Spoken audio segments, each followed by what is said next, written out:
Hello everyone, मैं हूं doctor शिखा और आपका स्वागत है मेरे यूट्यूब चैनल पे। आज जो टॉपिक जिस पे हम चर्चा करेंगे वो है प्री डायबिटीज़, जिसके बारे में कई लोगों को कुछ पता नहीं होता। प्री डायबिटीज़ एक ऐसी स्टेज है जिसे आप रिवर्स कर सकते हैं और डायबिटीज़ जैसी बड़ी बीमारी से बच सकते हैं। तो इस वीडियो में हम बात करेंगे प्री डायबिटीज़ कैसे होता है, इसे कैसे कंट्रोल किया जा सकता है, क्या इसके कुछ साइन एंड सिम्टम्स हैं जिससे हमें पता चले हम इस स्टेज पे हैं, और हम इसके प्रिवेंशन के लिए क्या क्या कर सकते हैं। तो इन सब चीज़ों के लिए इस वीडियो को आप पूरा देखें, और ये वीडियो अगर आपको पसंद आए तो इसे लाइक और शेयर करना ना भूलें।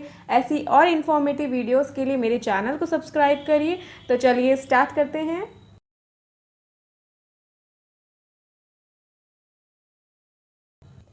प्री डायबिटीज़ का मतलब होता है अगर आपके ब्लड में जो ग्लूकोज लेवल या शुगर लेवल है वो नॉर्मल से ज़्यादा हो जाता है, पर इतना ज़्यादा नहीं हो पाता है कि उसे डायबिटीज़ बोल सकें। तो इस स्टेज को हम बोलते हैं प्री डायबिटीज़, यानी कि डायबिटीज़ से पहली वाली जो स्टेज होती है। प्री डायबिटीज़ का जो कारण होता है वो ये है कि जो इंसुलिन हार्मोन होता है, जो कि ये शुगर वगैरह को रेगुलेट करता है, ये अगर हमारा जो बॉडी है या पैंक्रियाज वो अच्छे से बना नहीं पा रहा है, या फिर इंसुलिन का जो यूज़ है वो अच्छी तरह से नहीं हो पा रहा हमारी बॉडी में, तो इस सब की वजह से जो शुगर लेवल है ब्लड में वो बढ़ जाता है।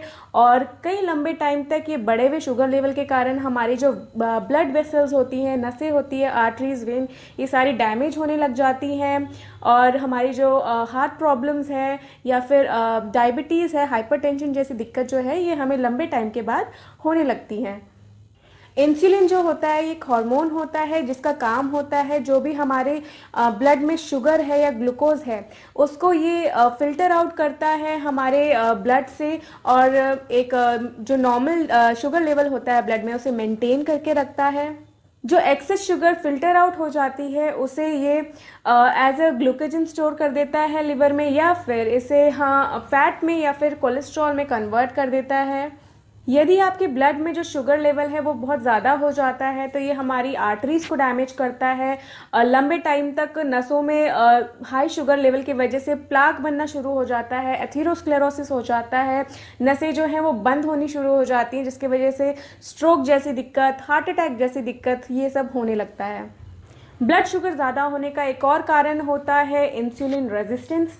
क्या होता है कि जब हम अपनी डाइट में कार्बोहाइड्रेट्स बहुत ज़्यादा लेते हैं, या फिर हमारी एक्टिविटी जो होती है, फिजिकल एक्टिविटी ज़ीरो होती है, या फिर ओबीस और ओवरवेट होते हैं लोग, तो जब भी हमारे डाइट से कार्बोहाइड्रेट हमारी बॉडी में आता है तो हमारा जो इंसुलिन लेवल है वो बढ़ जाता है, ताकि जो शुगर आ रही है हमारे खाने से, कार्ब्स से, वो मेंटेन कर सके हमारे ब्लड में।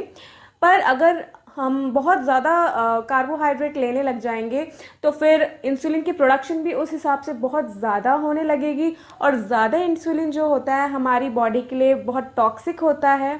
इसी बड़े इंसुलिन के इफेक्ट को कम करने के लिए हमारी बॉडी जो है ये इंसुलिन हार्मोन के लिए रेजिस्टेंट हो जाती है, यानी एक बैरियर बना देती है। और जैसे ही हमारे डाइट से जो भी शुगर वगैरह आता है वो बढ़ने लग जाता है, इंसुलिन भी बढ़ने लग जाता है, पर बैरियर के कारण हमारे जो सेल्स हैं वो इसको यूज़ नहीं कर पाते शुगर को, और हमारे जो बॉडी के सेल्स होते हैं वो स्टार्व करने लग जाते हैं, उन्हें फ्यूल नहीं मिलता है काम करने के लिए। और यही एक कारण होता है हमारी क्रेविंग्स के लिए, और हमें क्रेविंग होती है, बहुत जल्दी जल्दी भूख लगना स्टार्ट हो जाता है। इसी प्रोसेस में जब भी हमारे वही डाइट में शुगर ज़्यादा आ रहा है, कार्ब ज़्यादा ले रहे हैं, इंसुलिन बढ़ रहा है, तो जो शुगर बढ़ी हुई है हमारी ब्लड में वो इंसुलिन बैरियर की वजह से कम नहीं हो पाता है, और कम नहीं होने के कारण हमारा पैंक्रियाज जो है वो और इंसुलिन प्रोडक्शन करता है, और ताकि ये जो बैरियर बना हुआ है इसको ये फाइट कर सके, और जो भी इंक्रीज्ड शुगर लेवल है उसको कम कर सके हमारे ब्लड में। यही प्रोसेस जो होता है ये 10-12 साल तक ऐसे ही चलता रहता है, और जो हमारी शुगर है वो हमारी बॉडी में बढ़ा हुआ तो होता है, बट डायबिटिक स्टेज जो है वो तब तक हमें आ नहीं पाता है। तो इसी वजह से 10-12 साल तक तो हमारा पैंक्रियाज जो है, इंसुलिन जो है, ये सब काम करता रहता है शुगर को फिल्टर आउट करने का, इंसुलिन रेजिस्टेंस को तोड़ने का। बट कुछ टाइम बाद पैंक्रियाज भी एग्जॉस्ट होने लग जाता है। इसकी वजह से जो इंसुलिन उससे प्रोड्यूस होता है वो भी कम हो जाता है।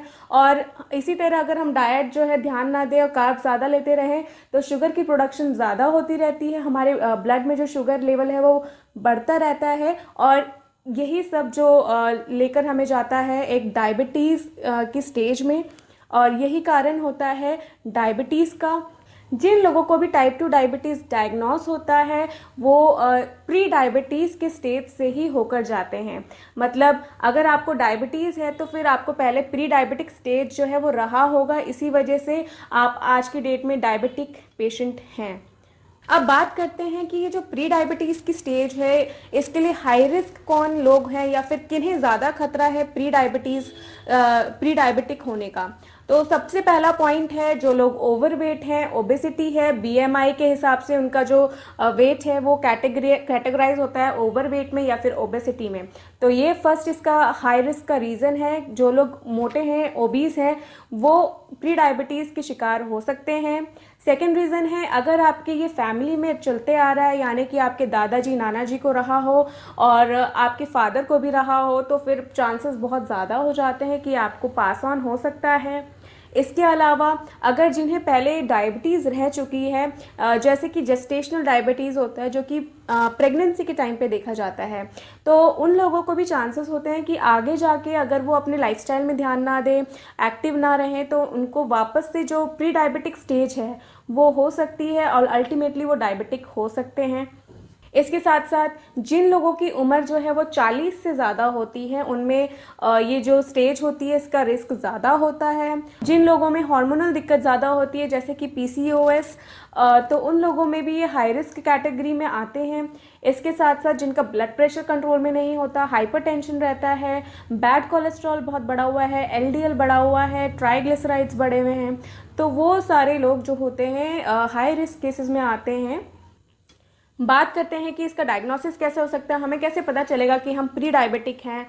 तो सबसे पहले तो कई लोगों को इसके सिम्टम्स जो होते हैं नहीं आते हैं जब भी वो प्री डायबिटिस स्टेज में होते हैं। तो कई लोगों को कोई सिम्टम नहीं होता है पर उनकी बॉडी में तब भी शुगर लेवल जो होती है वो हाई होती है। पर कुछ केसेस में कुछ सिम्टम्स आ सकते हैं जैसे कि भूख ज़्यादा लगना, जो मैंने आपको बताया कि हमें क्रेविंग ज़्यादा होने लगती है, हमारे सेल्स यूज़ नहीं कर पाते जब शुगर को या ग्लूकोज को, तो भूख ज़्यादा लगना। इसके साथ साथ प्यास ज़्यादा लगना, यूरिन ज़्यादा आना, रात में आप नोटिस करेंगे स्पेशली रात में ही आपको बहुत बार टॉयलेट के चक्कर जो हैं वो लगाने पड़ते हैं। इसके साथ साथ पैरों में जलन होना, ये बहुत लेटर सिम्टम होता है बट कई लोगों में ये सिम्टम भी देखा जाता है प्री डायबिटीज़ के केस में। अब बात करते हैं कि इसके जो टेस्ट हैं वो कैसे पता चलेगा कि प्री डायबिटिक स्टेज में है या हमें प्री डायबिटीज़ है। तो इसका वही एक नॉर्मल टेस्ट जो होता है, फास्टिंग शुगर, पीपी शुगर, ये लोग करवाते हैं। और अगर आपकी जो नॉर्मल शुगर लेवल है उसकी बात करें तो वो 99 जो है 99 mg/dl से कम होना चाहिए। अगर आप प्री डायबिटीज़ हैं तो फिर ये लेवल जो है 100 से लेकर 125 तक होगा, पर अगर आप डायबिटिक हैं तो ये लेवल 125 से ऊपर होगा। ब्लड शुगर के लिए टेस्ट के लिए एक और टेस्ट होता है, ये है HbA1c। ये टेस्ट जो होता है बहुत एक्यूरेट होता है और इसमें आपको कोई फास्टिंग करने की भी ज़रूरत नहीं पड़ती। आप जब मन चाहे अपना ब्लड जो है वो लैब में दे सकते हैं और एक आपको 3 महीने का पास्ट 3 मंथ्स का जो एस्टिमेटेड ब्लड ग्लूकोज लेवल है, एवरेज ब्लड ग्लूकोज लेवल है, वो आपको पता चल जाएगा। इसके बारे में मैं ऑलरेडी एक वीडियो बना चुकी हूँ, आप जाके चेकआउट कर सकते हैं। तो अगर आपका जो शुगर लेवल है वो नॉर्मल है तो फिर आपका जो ब्लड ग्लूकोज है वो 5.7% से कम होना चाहिए। अगर आपका जो ब्लड शुगर लेवल है वो आप प्री डायबिटिक के स्टेज में आते हैं तो वो ब्लड शुगर लेवल जो है वो 5.7 से 6.4 के % के बीच में होना चाहिए। और अगर आपको डायबिटीज़ है या आपका शुगर लेवल बहुत ज़्यादा हाई है तो फिर इसका जो रीडिंग होती है वो 6.4% से ज़्यादा होना चाहिए। अच्छी बात यह है कि अगर आपको पता चल जाए आप प्री डायबिटिक स्टेज में हैं या फिर आपको प्री डायबिटीज़ है तो आप इसका इलाज बिल्कुल कर सकते हैं। ये रिवर्सिबल है, इसमें आपको कोई मेडिकेशन लेने की भी ज़रूरत नहीं पड़ती है। आप इसे सिंपली अपने लाइफ में कुछ लाइफस्टाइल चेंजेस करके या डाइट में चेंजेस करके आप इसको प्री डायबिटीज़ को आप नॉर्मल में कन्वर्ट कर सकते हैं। तो प्रिवेंशन के लिए सबसे पहले आपको एक्टिव होना पड़ेगा, एक्सरसाइज बहुत ज़्यादा ज़रूरी है। आपको मिनिमम जो 30 मिनट्स हैं 5 दिन 1 हफ्ते में 30 मिनट्स की एक्सरसाइज जो है वो करनी चाहिए। ये आप 10-10 मिनट्स लेके भी कर सकते हैं या इकट्ठे 30 मिनट्स जो है वो आप एक्सरसाइज कर सकते हैं। इसमें आप वॉक कर सकते हैं, रनिंग कर सकते हैं, इसके साथ साथ स्विमिंग कर सकते हैं। अगर आप ओबीज हैं या फिर आप ओवरवेट हैं तो सबसे पहले आपको अपना वेट कम करना बहुत ज़रूरी है। एक हेल्दी बॉडी वेट आपको मेंटेन करना चाहिए। इससे आपका ब्लड प्रेशर भी कम होगा, जो बैड कोलेस्ट्रॉल ट्राइग्लिसराइड्स हैं वो भी कम होगा। ये सारा अल्टीमेटली आपकी बॉडी के लिए हेल्दी होगा। ब्लड प्रेशर कंट्रोल में रहेगा, शुगर कंट्रोल में रहेगी। अगला पॉइंट है कि आपको खाना जो है उसमें बहुत चेंज करना पड़ेगा। अगर आप बहुत ज़्यादा जंक फूड खाते हैं तो उसे प्लीज़ बंद कर दीजिए। डीप फ्राइड जंक फूड, ज़्यादा स्टार्च या शुगरी चीज़ें जो होती हैं उसे आप प्लीज़ कम कर लीजिए। इसके साथ आप डाइट में जो है अच्छी क्वांटिटी में फ्रूट्स ले सकते हैं, वेजिटेबल्स ले सकते हैं, होल ग्रेन्स ले सकते हैं। और अगर आप नॉन वेजिटेरियन हैं तो फिर आप लीन मीट जो होती है, चिकन, ये सब ले सकते हैं। इसके साथ साथ आप दूध, अगर दूध दही लेते हैं तो उसमें जो लो फैट मिल्क होता है या दही होता है या लो फैट जो भी डेयरी आइटम होता है आप उसे अपनी डाइट में इंक्लूड कर सकते हैं। याद रहे कि आप अपनी जो डाइट है उसे यूज़ कर सकते हैं, उसमें चेंजेस ला सकते हैं अपने वेट को कंट्रोल करने के लिए। पर इसमें ये नहीं है कि आप हेल्दी खा रहे हैं तो आप जितना मर्जी खा सकते हैं। पोर्शन कंट्रोल जो है वो भी बहुत ज़्यादा इम्पॉर्टेंट है। इसके साथ साथ अगर आप स्मोकिंग करते हैं तो उसे आप बिल्कुल बंद कर दीजिए। अगर आप अल्कोहल लेते हैं तो उसे आप लिमिट में लीजिए, क्योंकि ज़्यादा अल्कोहल लेने से आपके जो पैंक्रियास है उसका इन्फ्लेमेशन होता है और ज़्यादा अल्कोहल लेने से शुगर लेवल भी बढ़ता है और ये अल्टीमेटली जो आपके लिवर है उसे डैमेज करता है। इसके साथ साथ आप मेंटल स्ट्रेस अगर बहुत लेते हैं तो उसका भी आपके जो हार्मोनल बैलेंस है उस पर बहुत ज़्यादा इम्पैक्ट पड़ता है और अल्टीमेटली आपके शुगर, हाइपरटेंशन, ये सब चीज़ें होने के चांसेस बढ़ जाते हैं। तो इसके लिए आप स्ट्रेस जो है उसे कम करिए, योगा करिए, मेडिटेशन करिए। तो ये सारी चीज़ें करके आप अपने प्री डायबिटिक स्टेज को डायबिटीज़ होने से बचा सकते हैं, इसे रिवर्स कर सकते हैं बिना किसी मेडिकेशन के। बहुत सारे लोगों को इसका आइडिया नहीं होता है, उन्हें लगता है कि एक बार उनकी शुगर बढ़ गई तो उन्हें अब दवाई लेनी पड़ेगी और कोई इसका चारा नहीं है।